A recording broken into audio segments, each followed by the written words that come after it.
এবার আরো একজন প্রাক্তন মন্ত্রীর নাম বলবো, তিনি মানস ভূঁইয়া। তার বিরুদ্ধে চাকরি দেওয়ার নাম করে প্রতারণা করার অভিযোগ উঠেছে। শুধু অভিযোগই নয়, তার বিরুদ্ধে এফআইআর পর্যন্ত হয়েছে।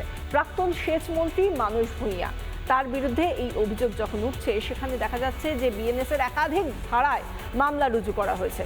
শুধু তিনিই নন, তার সঙ্গে আরও দুজনের নামে অভিযোগ দায়ের হয়েছে। কিন্তু সবংয়ে গিয়ে তাকে কিন্তু পাওয়া গেল না, কোনো খোঁজ নেই মানস ভূঁইয়ার। তাহলে কি মানসবাবু এবার গ্রেফতারি এড়ানোর জন্য পালিয়ে গেলেন? প্রতারণার অভিযোগ দায়ের হলো রাজ্যের প্রাক্তন মন্ত্রী মানস রঞ্জন ভূঁইয়ার বিরুদ্ধে। সবং থানাতে লিখিত অভিযোগ দায়ের করলেন তারই দলের নেতা, সবং ব্লকের বিষ্ণুপুর 13 নম্বর অঞ্চলের তৃণমূল নেতা বিকাশ তুং।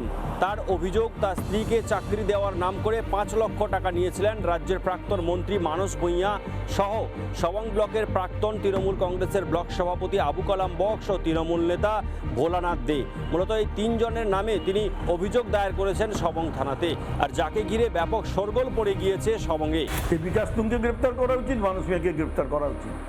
যে দেয় আর যে নেই দুজনই কিন্তু সমান অপরাধী। বিকাশ তুং কিন্তু মানস ভূঁইয়ার ছায়াসঙ্গী ছিল, তৃণমূল কংগ্রেসের নেতৃত্ব ছিল। আমাদের ওখানে যারা বিজেপি করতো তাদের উপর অনেক অত্যাচার করেছে বিকাশ তুং। যদিও মানস ভূঁইয়ার খোঁজে আমরা তার বাড়িতে গিয়েছিলাম। মানস রঞ্জন ভূঁইয়াকে ফাঁসানো হচ্ছে এমনটাই কিন্তু দাবি করছেন মানস ভূঁইয়ার প্রতিবেশীরা। সবং থেকে শশাঙ্ক, রিপাবলিক বাংলা। নানা ধরনের কন্টেন্ট দেখার জন্য লাইক করুন, শেয়ার করুন আমাদের ফেসবুক পেজ, সাবস্ক্রাইব করুন আমাদের ইউটিউব চ্যানেল। পাশাপাশি অন্যান্য ব্রেকিং নিউজের জন্য অবশ্যই চোখ রাখুন রিপাবলিক বাংলায়।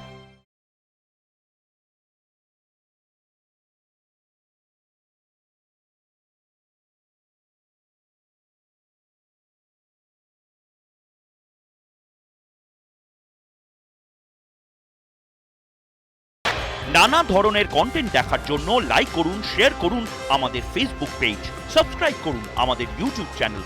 পাশাপাশি অন্যান্য ব্রেকিং নিউজের জন্য অবশ্যই চোখ রাখুন রিপাবলিক বাংলায়।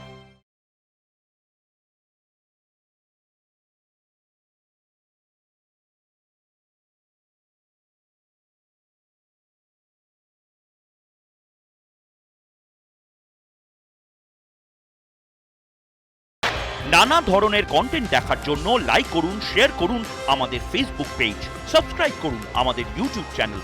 পাশাপাশি অন্যান্য ব্রেকিং নিউজের জন্য অবশ্যই চোখ রাখুন রিপাবলিক বাংলায়।